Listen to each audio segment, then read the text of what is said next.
It's come into focus in just the last couple of weeks that we might be entering a period of unprecedented popularity. It has never been more desirable to be a part of the Cardano community as our competitors have been stumbling and falling one by one, much to the shock of the greater crypto community. All this is going to mean an influx of new people, and Cardano will go from being our quaint little digital village to being a full fledged decentralized nation state, or at least an economy the size of one. And it will also still be permissionless. That means we'll get all kinds of people with all kinds of backgrounds, thoughts, and positions. We'll get the Nancy Pelosi's of the world, the Mitch McConnels, and everything in between. In the past, we thought of ourselves as a single unified entity. The Cardano community thinks this, the Cardano community favors that. But in the future, we'll benefit from a full diversity of opinions at the cost that we won't be able to post a keeper at the gate anymore. This might be an uncomfortable transition for some, but it's also probably an unavoidable cost of our growth. Ready? Let's go.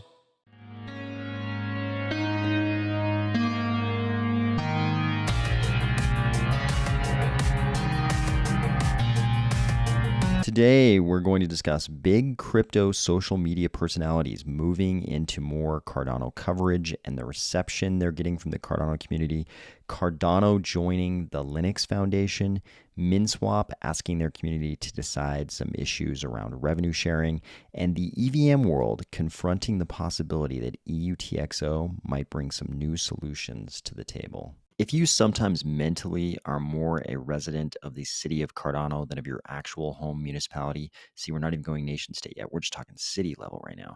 Or if you're finding value in these videos each weekday, please consider, just give some thought to joining the Army of Spies stake pool, ticker AOS. The greater crypto space is taking notice. Cardano seems to be doing exceptionally well in the Gen 3 blockchain race. The Cardano blockchain doesn't miss blocks. We don't have to turn it off and on.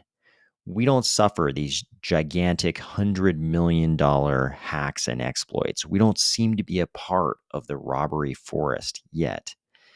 We don't have these giant Ponzi schemes imploding on us. And part of that is just due to the fact that our DeFi scene is so young. Cardano's a permissionless blockchain. People will certainly build dApps and protocols and platforms that will get hacked, they will get exploited. Some people will even build Ponzi schemes that eventually will collapse.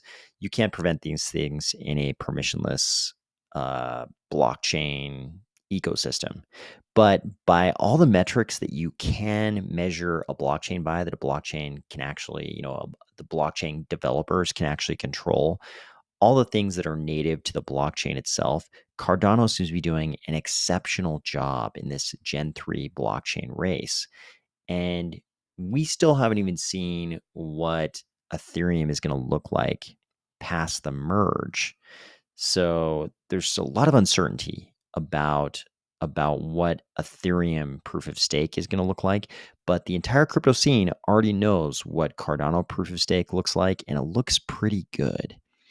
We're going to be seeing a lot of people moving into Cardano, including big crypto social media personalities, people who have large audiences on YouTube and other social media platforms. They're going to cover what people want to hear about, and people are going to want to hear more and more about Cardano. The problem for these big crypto personalities who are maybe covering Cardano for the first time or just covering Cardano to a greater degree than they did in the past, when they come over to Cardano, they're going to encounter a different culture. We're not a part of the EVM world. We have slightly different cultural norms, slightly different standards, and these crypto social media personalities are going to have to grapple with that. Here's a very recent example of exactly that. And today, kind of like always, we're going to be reading posts made by other people. I'm not presenting any of this as fact. I'm reading things written by other people. So this is a Cardano ambassador named Fabian. Fabian writes, I have to make a public statement about the recent video from IOHK Charles and BitBoy Crypto. You probably know Charles did a little two-part interview with BitBoy.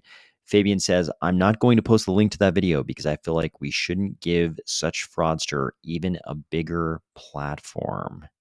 Of course, Ben from BitBoy took notice of Fabian's posts and responded with this.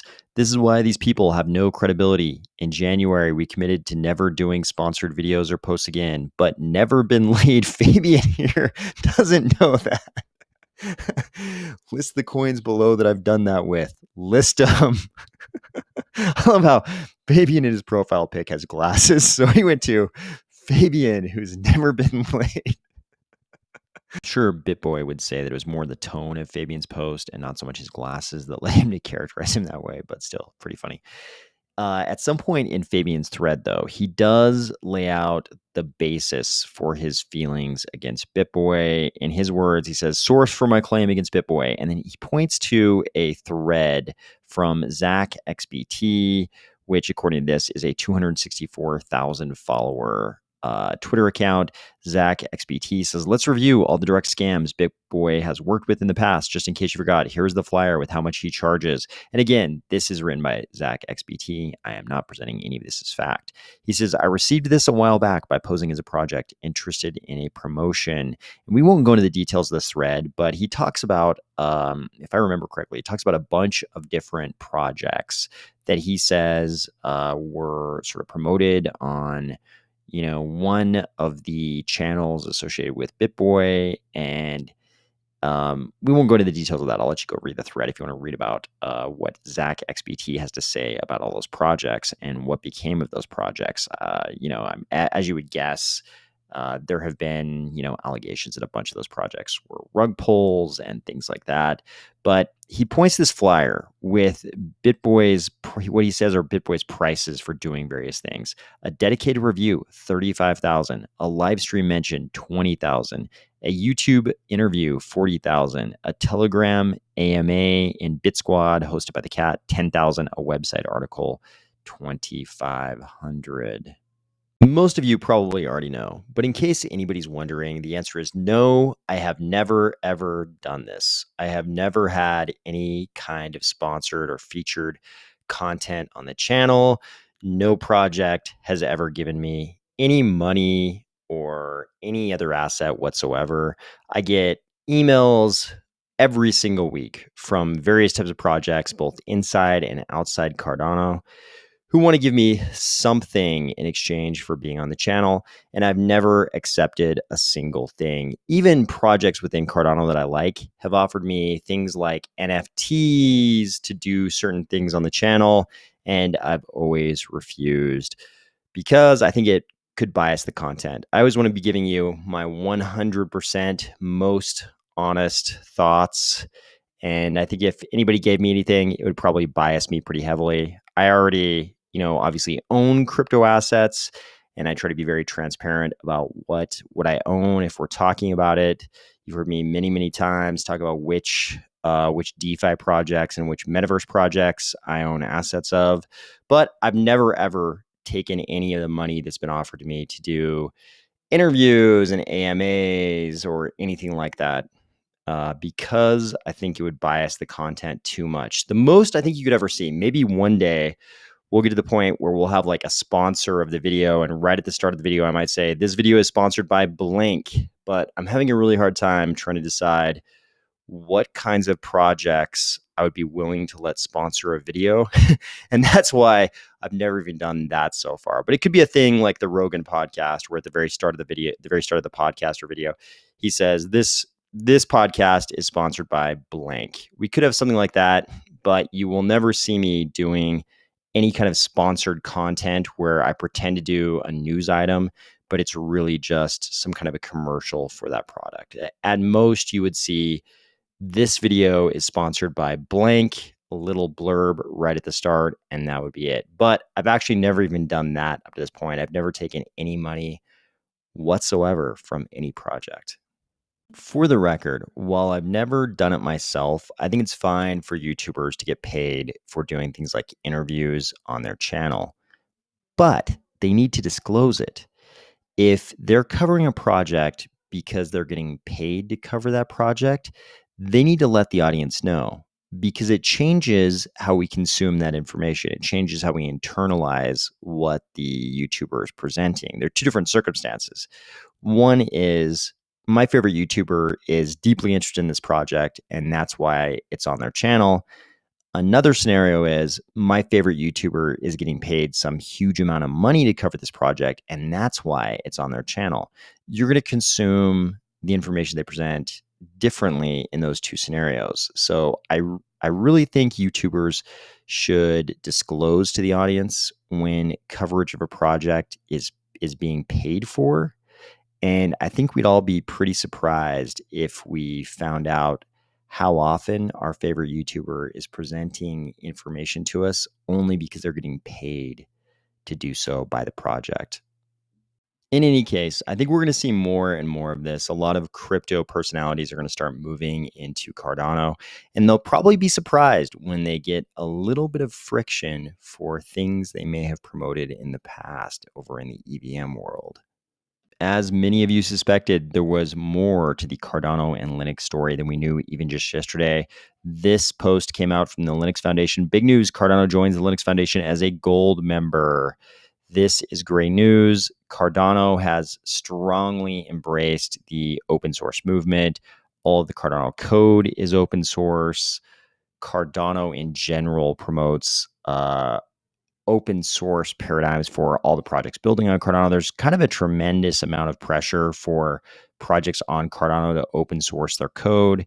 It's not the case with all the projects, but it seems like there's enough pressure on all the projects, even that haven't open sourced their code, that they all kind of, at least imply that they're going to move towards open source eventually. So I think this is a great fit for Cardano. And being close to the Linux Foundation is also a great thing. I think people are speculating, people within the Cardano community are speculating all over about what this could look like 5 years from now, with anybody being able to spin up a Cardano node with sort of one click inside Linux. That could definitely be a huge source of adoption for us in the future. Here's a very timely post from MinSwap. You'll remember yesterday we had a long discussion about DeFi protocols and whether or not they're actual revenue producing businesses.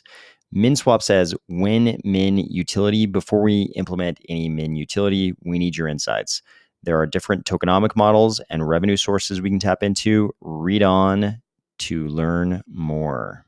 When we come over here to the Medium article, we see that this is going to be part of a series of articles.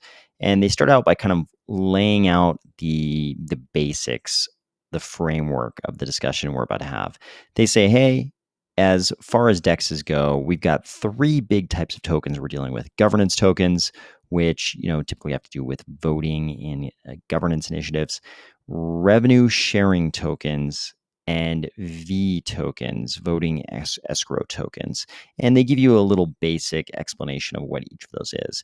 Then they say they're going to focus on the staking of revenue generating DEX tokens. They say, in a lot of cases, the staking doesn't have any real purpose. DEXs are essentially buying growth and total value locked by offering staking tokens. They do not benefit in any way. They are plainly paying holders for not selling their tokens in the short term, which is not an efficient or sustainable use of capital long term.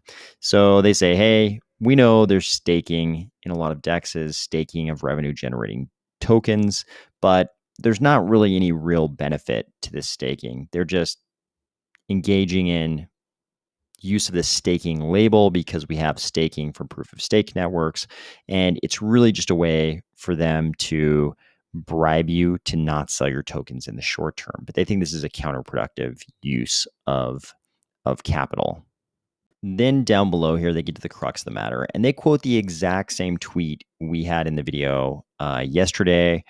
They say, as the former CTO of SushiSwap wrote, if a reward token is necessary for a protocol to function, that means the protocol is not revenue generating. And by the way, this article, this Medium article they wrote was obviously prepared prior to the airing of my video. This is just a coincidence that the video on this channel yesterday had a focus on this exact same tweet. But I think if I were any DeFi protocol writing an article on revenue generation in my protocol, I would also focus on this exact same concept.